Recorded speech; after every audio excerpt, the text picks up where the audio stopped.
Hey everybody, Chad with Patriot Astro, and tonight we are going to use Nina's Flat Wizard to speed up our flat taking process. If you're like me, you have no interest in taking flats. It's 6 in the morning when you're done imaging. I'm going to show you how Nina's Flat Wizard could speed that process up. We're going to run through this process twice in this video. The first time using an iPad as the light source diffused with a white t-shirt on my 61 EDPH2 telescope. The second time we'll run through it will be on my C8 telescope using an ASCOM connected ArtSky LED panel. That panel will let us control the brightness, so we'll have two different ways of looking at how the wizard can work for you.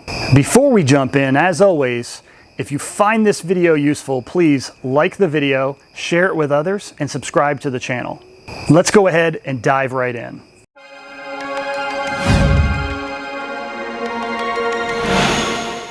All right, as you can see, I'm in Nina and I'm updated to the latest nightly 163 as of today. I have my mount connected and unparked.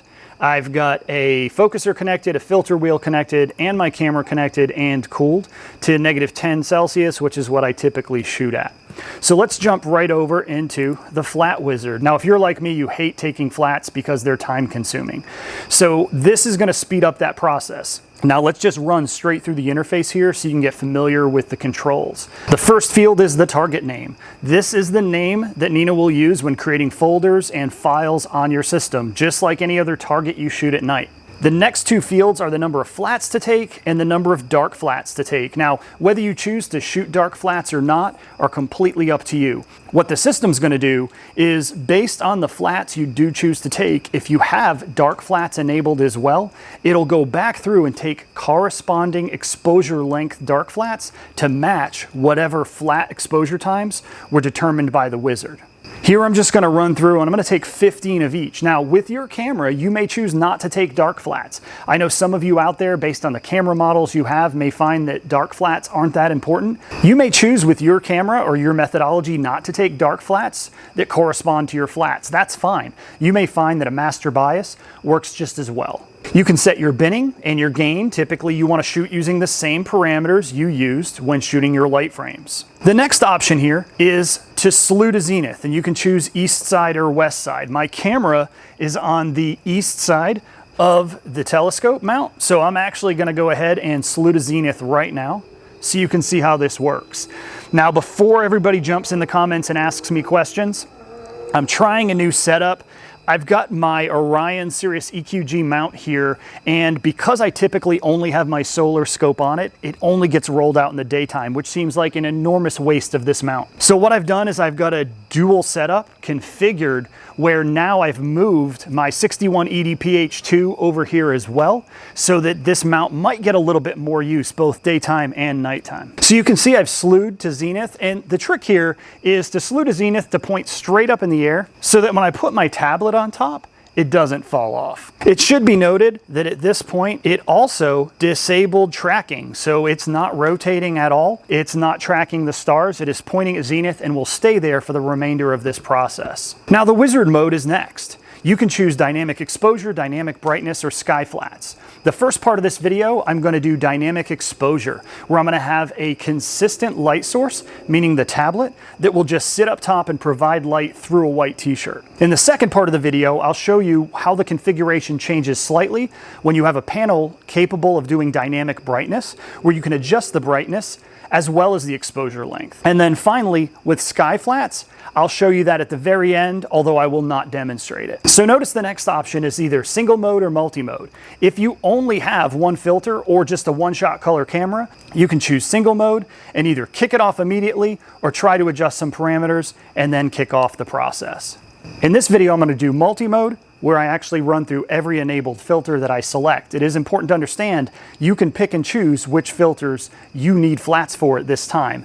If I shot narrowband, I may only take flats for my narrowband filters. If I did broadband, maybe I just shoot those. So let's expand one of these filters here. Notice I can enable a filter to say, yes, I want to take flats for this particular filter, in this case, the luminance filter. I have a couple settings here when I'm shooting dynamic exposure. I have a flat minimum and flat maximum exposure. So this tells the system where to start when I'm trying to figure out what exposure length is appropriate. I also have maximum exposure that says how far do I want to go before I stop. The flat step size tells the wizard how to step through initially when trying to determine the appropriate exposure time. It is important to understand the way this typically works is that the wizard is going to go and start at your minimum. It's going to start going through some steps, and then it's going to use a linear progression to try to determine where it needs to set the exposure to fall at the point on the histogram you've chosen. So let's talk about the point of the histogram you've chosen. That's called the histogram mean target. The histogram goes from 0 to 65,535 in a 16-bit space. Most cameras are going to be mapped to 16 bits. However, yours could be different if you're shooting a straight 12-bit camera that reports 12-bit space. In my case, I'm going to be using two ZWO cameras. In this first part of the video, I'm going to use my ASI 1600mm, which is mapped to a 16-bit space. So I have to determine where on the histogram line I would like to fall. In this particular case, it's set to 50%. I'm actually going to target about 35%. Because I like to shoot it about 1/3 of the way through the histogram. Notice when I click off 35%, that changes the ADU point to 22,938. We're going to talk about this in a second when I go over to the imaging page briefly.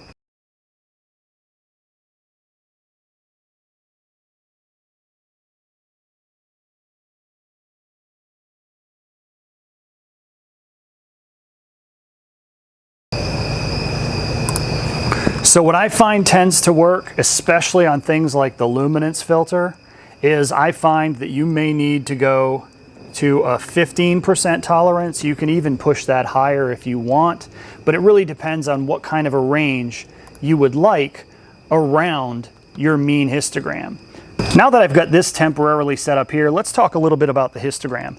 Before I do that though, I actually want to get this panel up on top. Now with this particular tablet, I actually want to shoot with a t-shirt, and I'm going to double up the t-shirt and go through 2 layers of a nice clean white t-shirt. I'm going to put this over the top. I'm going to make sure it's stretched out so that I don't have any noticeable wrinkles, and I'm going to put a rubber band around it. The next thing I'm going to do is go into my iPad. I've downloaded an app in this case called Trace Table. I'm going to turn that on. You see it's basically a bright light source. I'm going to put this over the top. If you're concerned about balance, certainly feel like you can put something on top or hold it in place. Now that I've got my light source, let's go back to Nina. I'm going to go into the imaging page. Now let's just take a 2-second luminance frame. When I take a 2-second luminance frame, what I'm going to see is it's very bright. It's auto stretched. And notice here I'm at 65,504 for a mean. Now remember, what I'm targeting here in this particular case is I've determined I want my flats at 35% of the histogram, which is 22,938, and I've got a little bit of range here. So if I actually come back and do 0.01 seconds, what do I get? Well, here I'm at 9399.49 as a mean. So you can see the histogram is pushing from the left to the right. The left is 0, the right side is 65,535. So most of what I'm shooting here is in this range at the 9300 point. So I'm probably going to go higher than this. Let's try 0.02 seconds. 0.02 lands me at about 18,000. So again, what I'm trying to do is hit 35% of the way from the left to the right and falling in this range. You can actually see here that I've got some dust motes on the screen. This actually doesn't look like too bad of a flat, but this is what I'm targeting. When I say 35%, I'm targeting to be from the left to the right, about 35% across the screen from a mean perspective. So let's just come back here. This isn't all that important. You don't need to do this per filter. You certainly can do this if you want, but I'm gonna come back to the flat wizard and say that's what I'm looking for. I'm looking for that mean to be at that point in the histogram. So let's just leave that. We're going to keep it as simple as we possibly can.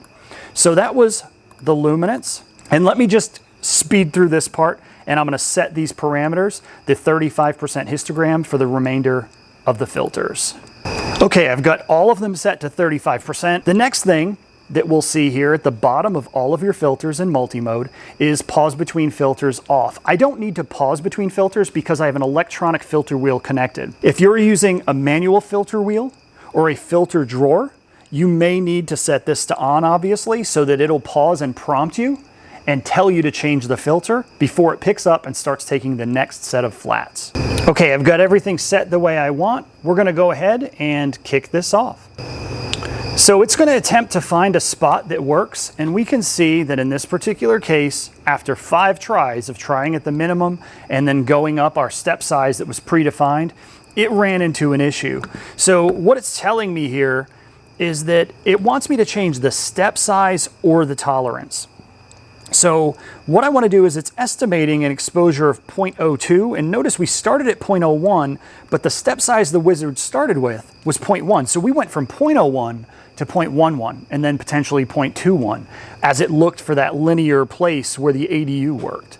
So what we're going to do is if it thinks that 0.02 is going to work, let's go ahead and just change our step size to 0.01. So now we'll start at the minimum of 0.01, and then we'll increase by 0.01, which will bring us to 0.02, 0.03. Let's go ahead and click Reset and Continue. Now it's important to understand Reset and Continue will reset to these values, reset the filter, and try again from the beginning. Continue will just skip the filter and move on, and then Cancel Flat Wizard is just going to cancel out of it entirely and let you start over and maybe make bulk modifications before trying again. Let's do a Reset and Continue.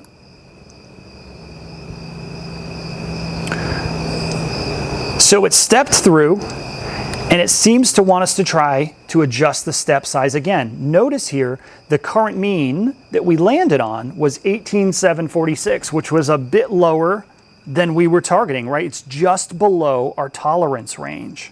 Let's try to increase this step size just a little bit in this case, 0.015 rather than just 0.01, and we'll reset and continue. Now, if you look what happened here, this time it worked. And what is it doing? It's saying, let's go take those quick exposures, and it's running through all 15. Now, when this completes, it's going to move on to the next filter, in this case, red. Now, notice red worked with default parameters, and it's already taking the 15 flats. And then when this is done, it will move on to green. I'm going to let this run through. I'm not going to make you watch all this. If anything interesting pops up, I'll bring us back. So you can see that it finished, and it never prompted me again. Everything just went through as it sprinted through the rest of my filters. Now it's prompting me here, and what it's asking me to do is to cover my scope so that I can take corresponding dark flats. So what I'm going to do is I'm going to go back to my scope, I'm going to remove the tablet, I'm going to remove the t-shirt, I'm going to put the cover back on the scope, and I'm going to come click OK. Now what it's doing is it's running through and taking corresponding exposure length dark flats to match the determined length of each flat that the wizard came up with. These dark flats are going to be used as calibration frames for my flats. So please remember what I said earlier. You may choose not to take dark flats. You may find with your camera that a master bias frame is going to work just fine. It really kind of depends on your camera, your flat lengths, and your overall methodology.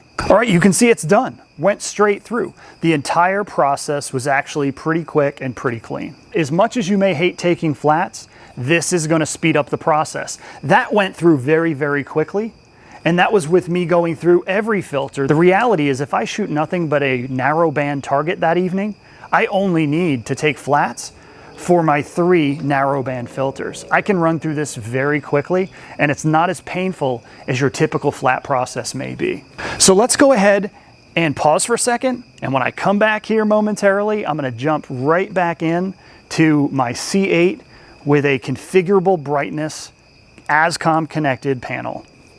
All right, so here we are now connected to my EQ6R Pro with my C8 on top, and it's basically from start to finish a very similar process. The one difference we have here is that I'm actually going to connect my flat panel, and I'm using an ArtSky flat panel. There are some DIY ASCOM based solutions out there, as well as other manufacturers. Now in this particular case, I'm going to go ahead and connect my panel to Nina. You can see it's connected, and it's even remembered some previous settings from other cameras that I've had connected. I'm going to go ahead and toggle on this panel, and I'm going to set it to 50% brightness. Let me just come over here and show you what this panel looks like. So this art sky panel has a readout on the front. That number is sort of arbitrary and unnecessary for my purposes, but you can see that it has a brightness and it's a nice even field.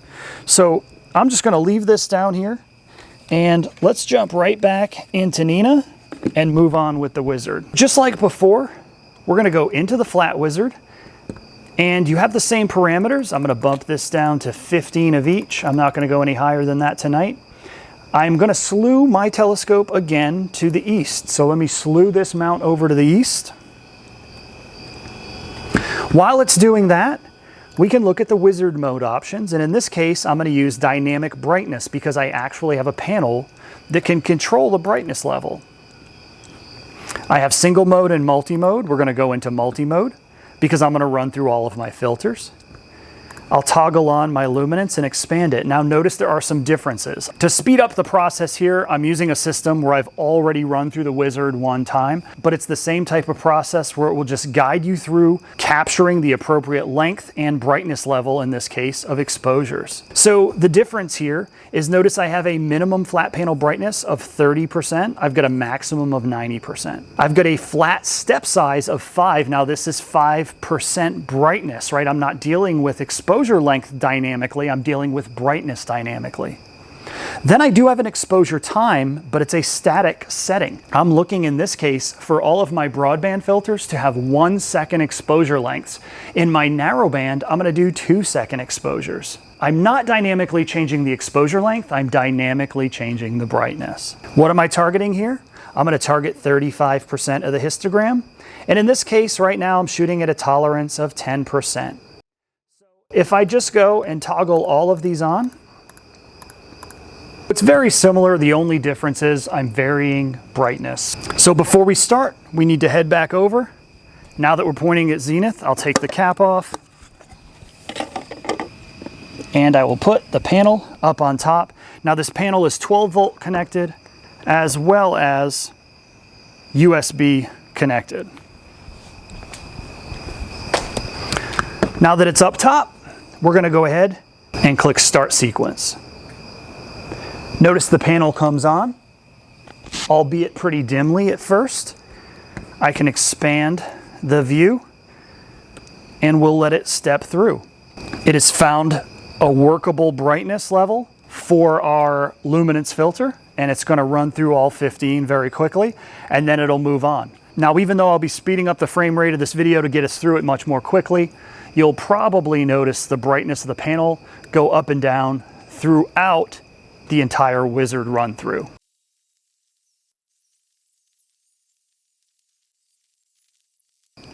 And there you have it. Done again, this time with dynamic brightness. And last thing I want to show you briefly here, if you chose to use sky flats, what do those settings look like? Well, let's just peek at single mode. Notice that it's a minimum exposure time and a maximum exposure time.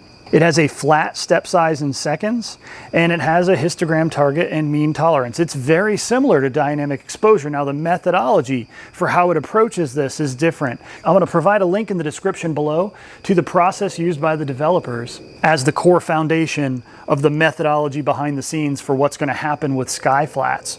Because again, we've got some differences in light throughout the process, right? As the sun is either rising or setting, the brightness level of the sky is changing to some degree. Hopefully you found this video helpful, just like the many others I've put together. I'm gonna get this thing away from pointing to zenith and try to actually find some targets with the beautiful skies I have tonight. I get the question all the time, do I have to take flats? So it's kind of a loaded question. Should you take flats or do I have to take flats? I've reused flats several times, night over night, and it's worked just fine, but it really depends on what happens with your imaging train, dust motes, etc. As a matter of fact, I can tell you I have had problems with this, and that's why I had to create this video here. Hopefully the wizard makes it easy enough for you where you're willing to take flats every single night. That's the best approach. Again, you can choose to be lazy, like I am almost all the time, and take flats every couple sessions because of how I'm using my equipment and how I care for my equipment. If you have questions, leave them in the comments. Like, subscribe, and share this with others, and I hope to see you back soon. Clear skies.